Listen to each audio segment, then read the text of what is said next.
नमस्कार, आदाब, सत श्री अकाल और खुशामदीद। Very very good evening to all of you people. This is your master teacher Harsh में, हम जो पूरे जोश में आज बात करने वाले हैं क्योंकि ड्रॉपर्स के बारे में, और एक बहुत ही संगीन सा टॉपिक लेकर आया हूं क्योंकि ये बहुत सारे बच्चे सोचते हैं, महसूस करते हैं, हर रोज इससे गुजरते हैं, लेकिन इसके बारे में बातें बहुत कम होती हैं। अक्सर ये कहा जाता है, देखा जाता है, और डेटा फैक्ट इस बात को प्रूव करता है कि ड्रॉपर्स AIR 1 नहीं लाते हैं। ऑलमोस्ट मैं कह सकता हूं कभी नहीं लाया, ऑलमोस्ट। क्यों ऐसा कह सकता हूं भाई? ऑब्वियसली डेटा है, लेकिन आखिर ऐसा है क्यों? और क्या ये प्रूवन फैक्ट है? इसके पीछे कोई लॉजिक है कि नहीं सच में ड्रॉपर कभी ला ही नहीं सकता है AIR 1? क्या है इसके पीछे का सच? आज जानने वाले हैं इस सेशन में। तो चलिए शुरू करते हैं इस वीडियो को बिना विलंब के। वीडियो जब भी जिस मोमेंट पे पसंद आ जाए वीडियो जरूर लाइक कीजिएगा, और वैसे मेरी गारंटी है आप लाइक करके जाएंगे, क्योंकि कंटेंट इस पूरे सेशन का इतना बढ़िया है, आपको एक एक सेकंड इतना फ्रूटफुल महसूस होगा, इतना ज्यादा नॉलेजेबल महसूस होगा, that you will literally feel कि yes, this is something addition in our life, addition in our knowledge, our thought process। तो चलिए शुरू करते हैं। क्यों? कोई बता सकता है क्या क्यों ड्रॉपर्स कभी AIR 1 नहीं लाते हैं? Anyone? Any idea? Any guess? क्यों? क्यों ड्रॉपर्स AIR 1 नहीं ला रहे हैं? क्या कारण है इसके पीछे? चलो देखते हैं, बताते हैं। देखो यार, सबसे पहला कि ये कहीं ना कहीं थोड़ा सा फिक्स्ड स्टीरियोटाइप हो गया है। अब फिक्स्ड स्टीरियोटाइप हो गया है ड्रॉपर्स के बारे में कि भैया ड्रॉपर्स स्मार्ट नहीं होते हैं और इसीलिए वो क्रैक नहीं कर पाते हैं।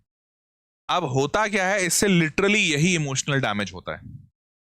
इमोशनल डैमेज मतलब जैसे मान लो इसमें वो हाथी वाली कहानी तुमको सुनाता हूं, और ये हाथी वाली कहानी एकदम एप्ट बैठती है इसमें। पता है क्या हाथी वाली कहानी है? तो हाथी की कहानी ये है कि एक जो हाथी होता है ना, छोटा, तो बचपन में जब वो हाथी पैदा होता है, छोटा सा हाथी, तो महावत क्या करता है पता है? उस हाथी के पैर में एक सिक्कड़ बांधता है, और उस सिक्कड़ को छोटे से पेड़ से या छोटे से एक कील से, जो जो बांस से जो जमीन में गड़ी रहती है, उससे बांध देता है। अब वो बच्चा हाथी इतना छोटा होता है कि वो उस सिक्कड़ से अपना पैर छुटा नहीं पाता है, तो वो हमेशा कोशिश करता है और उसका पैर नहीं छूटता। फिर वो धीरे धीरे धीरे बड़ा होता है, लेकिन वो हर रोज यही देखकर, यही सुनकर बड़ा होता है कि वो पैर खींचेगा तो वो पैर निकाल नहीं पाएगा। अब जब वो पूरी तरह से बड़ा हो जाता है, एकदम फुल ग्रोन हाथी हो जाता है, तब भी वो महावत उसी छोटे से बांस के फट्टे से और बांस के उस कील से उसको बांधता है, लोहे की रस्सी से। वो हाथी जो बड़ा है वो इतना ताकतवर होता है कि अगर वो चाहे तो एक पूरे ताड़ के पेड़ को गिरा सके, अगर उससे भी उसका पैर बांधा जाए तो भी गिरा सके, लेकिन वो नहीं गिराता है, गिरा ही नहीं पाता है। क्यों? कि बचपन से उसके दिमाग में ये फीड किया जाता है कि तुम इस बंधे हुए रस्सी को या बंधे हुए तार को नहीं तोड़ पाओगे। और यही कारण है, ये हाथी की जो कहानी है ना, ये एग्जाम्पल दिया जाता है हर जगह कि माइंडसेट कितना इंपॉर्टेंट है। ये जो टबू बन गया है, ये जो स्टीरियोटाइप बन गया है कि ड्रॉपर से AIR 1 नहीं ला पाते हैं, नहीं ला सकते हैं, ये टबू कहीं ना कहीं उनको हर हाल में हॉन्ट करता है, परेशान करता है। और ये एक बहुत बड़ा कारण बनता है कि जो बच्चा काबिल भी होता है वो भी यही सोचता है, नहीं यार ड्रॉपर तो कभी आज तक AIR 1 लाया नहीं, तो मैं कुछ अजूबा थोड़ी हो जाऊंगा, मैं भी नहीं ला पाऊंगा।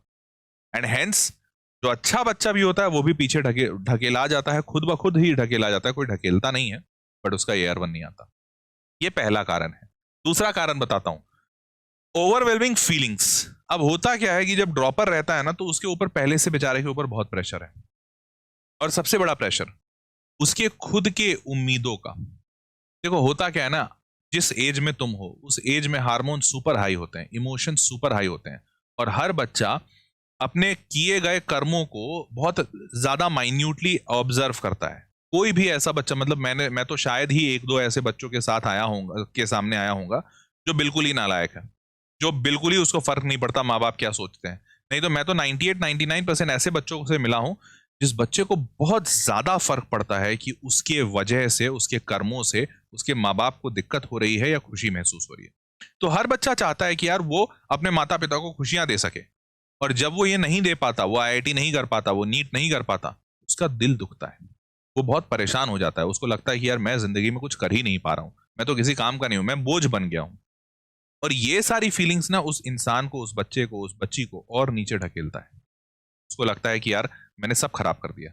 बट रियलिटी अगर देखा जाए तो देखो, पता है वो बच्चा जो है ना, अगर वो सही तरीके से देखे तो ये उसको, अगर वो इसी सिनेरियो को एक दूसरे नजरिए से देखे तो शायद नजरिया ये बन सकता है कि यार बाउंसर आया था, बहुत तेज बाउंसर आया था, इसलिए मैं बैकफुट पे हट गया, अब बैकफुट पे हट गया तो कुछ लोग सोच रहे हैं देख करके अरे ये तो देखो डर गया, लेकिन नहीं, मैं पीछे हटाऊं कि अगली बार मैं एकदम आगे ऐसे बढ़ के मारूं छक्का।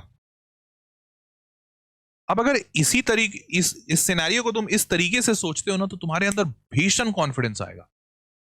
तुम सोचोगे कि अरे हाँ ठीक है, मैं हारा हूं, मैं लड़खड़ाया हूं, लेकिन मैंने अभी बाजी नहीं छोड़ी है, मैंने अभी पूरा हार माना नहीं है, मैं लड़ूंगा। कि अगर तुम सोच लो ना थोड़ा सा, तो यार तुमसे ज्यादा बेटर स्टेटस में तो कोई है नहीं, और रेगुलर बच्चा तो कभी नहीं हो सकता। क्यों? समझो ध्यान से। यार रेगुलर जो बच्चा है ना, वो हर हाल में स्कूल जा रहा होगा, या अगर स्कूल नहीं भी जा रहा होगा, डमी कैंडिडेट भी होगा, तो भी वो बच्चा हर हाल में स्कूल की पढ़ाई तो करेगा ही करेगा। एक ही महीना करे भले, बट एक महीना तो वो सीबीएसई या अब अपने बोर्ड्स के लिए करेगा पढ़ाई, एक महीना 2 महीना वो वहां जाएगा, और उसके बाद सिर्फ 2 साल है पढ़ने के लिए। तुम्हारे पास तुमने 2 साल पढ़ा और 1 साल और पढ़ोगे, 3 साल। और सबसे अच्छी बात क्या है, सोचो 3 साल तजुर्बे वाले इंसान को या 3 साल पढ़ाई करने वाले इंसान को साथ उसी रेस में दौड़ाया जाता है जिसमें 2 साल पढ़ाई करने वाला बच्चा दौड़ रहा है। तो ये किसी भी हिसाब से सेम लेवल का रेस तो नहीं हुआ। हर हाल में एडेड एडवांटेज उस 3 साल वाले के पास है, बट वो 3 साल वाला फिर भी हार जाता है। क्यों? क्योंकि वो महसूस करता है कि मैं जीत नहीं पाऊं, उसको फील होते रहता है कि मैं हार जाऊंगा। ये ओवरवेलमिंग फीलिंग्स खुद से उसको पीछे भेजती है। ये काम कभी मत करना। खुद को हर रोज कहो कि तुम ज्यादा बेटर स्थिति में हो, तुम ज्यादा अच्छा कर सकते हो, तुम ज्यादा तगड़ा मचाओगे। ये फील करते रहोगे ना, तुम मचा दोगे। और अभी अभी बहुत बेहतरीन चीजें बताऊंगा, दिखाऊंगा। प्रोक्रेस्टिनेट, और हर रोज। और पता है ये बच्चा क्या सोचता है? ये जो ड्रॉपर वाला बच्चा होता है, ये सोचता है मैं ड्रॉप लिया हूं, बहुत गलतियां हुई मुझसे पिछले साल, लेकिन देखना इस साल मैं एक गलती नहीं करूंगा। मैं पहले दिन से टाइम टेबल बनाऊंगा, और टाइम टेबल 100 नहीं 200% फॉलो करूंगा। मैं अगर टाइम टेबल में लिखा हूं कि 10 घंटे पढ़ूंगा, मैं 10 नहीं 12 पढ़ लूंगा, 12 घंटे पढ़ूंगा। और देखना पिछले बार यार मेरे से कोचिंग का मॉड्यूल छूट गया था कोचिंग मॉड्यूल, लेकिन इस बार मैं कोचिंग बनाऊंगा, कोचिंग के साथ साथ अरिहंत बना लूंगा, और अरिहंत के साथ साथ याद कर, अरे हर्ष प्रेम सर क्या पढ़ाते हैं, हर्ष प्रेम सर से पढ़ लूंगा। अच्छा, कर लूंगा, मैं मचा दूंगा, मैं छोड़ूंगा नहीं, दुनिया हिला दूंगा। और इन सब के बाद हर्ष प्रेम सर ने बोला था पीवाईक्यू लगाना, अरे मैं पीवाईक्यू एक बार नहीं, मैं तो 3 बार, कम से कम 3 बार पीवाईक्यू लगा के जाऊंगा। अब बताओ, कुछ भी प्रैक्टिकल दिखा इसमें से? कुछ भी? वो 10 सोचा, 10 का 12 सोचा। अरे 10 ही नहीं होगा भाई, कैसे 10 सोच रहे हो? वो सोचा कोचिंग भी बना लेंगे, अरिहंत भी बना लेंगे, हर्ष प्रेम के नोट्स भी बना लेंगे। क्या बात कर रहे हो? टाइम थोड़ी तुम्हारे पास 24 का 48 घंटा हो गया क्योंकि ड्रॉप लिए हो। तुम सोच रहे हो पीवाईक्यू एक नहीं 3 बार बना लेंगे। अरे 3 बार बना लेते तो ये मास्टर हर्ष प्रियम इतना चिल्ला रहा होता कि बेटा पीवाईक्यू बनाओ। अगर पता होता, मतलब मुझे भी तो पता है ना बच्चे क्या कर रहे हैं क्या नहीं कर रहे हैं, तो अगर मेरे को पता रहता है अरे बच्चे के लिए 3 बार पीवाईक्यू बनाना तो ऐसे चुटकियों का खेल है, तो मैं कभी थोड़ी बोलता कि बेटा तुम 3 बार पीवाईक्यू बनाओ। मेरे को पता होता कि तुम बना लोगे। तो पता है नहीं बना पाता है बच्चा, एक बार बनाना भी मुश्किल है। तो यार ये प्रोक्रेस्टिनेशन, बहुत कुछ कर लेंगे, बहुत कुछ कर लेंगे, करा कुछ भी नहीं, सब गड़बड़ है, सब गुड़ गोबर हो जाएगा। इसलिए प्रोक्रेस्टिनेशन मत करो, ये तुम्हारा प्रॉब्लम है, इसीलिए तुम पीछे ढकेले जा रहे हो। और आगे बढ़ते हैं। देखो, स्ट्रेस एंड बर्डन। अब होता क्या है, जब तुम बहुत प्रोक्रेस्टिनेट करते हो तो तुमने ये बड़े बड़े सपने लगाए हैं, हम इतनी बड़ी इमारत ठोकेंगे, लेकिन रियलिटी में ठोके क्या? ये झोपड़ी। अरे तुम सोचे होते कि हम इतना बड़ा मकान ठोकेंगे और झोपड़ी ठोके होते तो चलो फिर भी ठीक होता। तुमने सोचा कि नहीं, मैं तो जो मकान बनाऊंगा ना कम से कम 25 फ्लोर का होगा, और अभी मकान जो बना है वो तो पक्का मकान भी नहीं है, तो नहीं होगा स्ट्रेस, बहुत स्ट्रेस होगा। तुम सोच रहे हो यार 1 करोड़ कमाओगे और तुमको मिला 10,000 का नौकरी, कहाँ, मतलब कोई आसपास भी नहीं है। तो हेंस ये स्ट्रेस और बर्डन बहुत ज्यादा बढ़ जाता है, और इसके कारण से आप अगेन, ये सब रिपल इफेक्ट है, एक नेगेटिविटी से दूसरा, दूसरा से तीसरा, तीसरा से चौथा, और भर भर के नेगेटिविटी। अब doubt kills more dreams than failure ever will.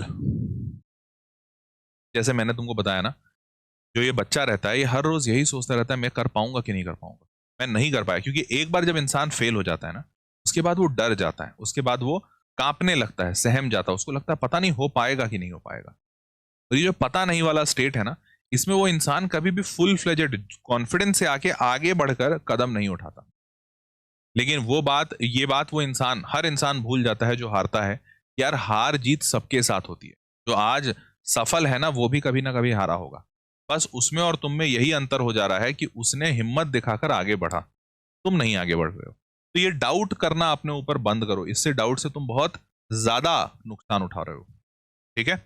अब नेक्स्ट चीज, देखो यार, overburden yourself with books, coachings and tuitions, ये बता दिया, ये मत करना। Depend solely on coaching institutes, depends solely on coaching institutes, ऐसा भी मत कीजिएगा। क्योंकि देखो सिंपल सी बात है, अब मान लो कोई बच्चा आया बोला वेदांतु का रिजल्ट तो बहुत तगड़ा है, बहुत तगड़ा है, मैं वेदांतु से पढ़ूंगा। जिंदगी तुम्हारी है यार, सपना तुम्हारा है, सपने मिलने के बाद, सपने हासिल होने के बाद उसका फल तुम्हारा है, सब कुछ तो तुम्हारा है।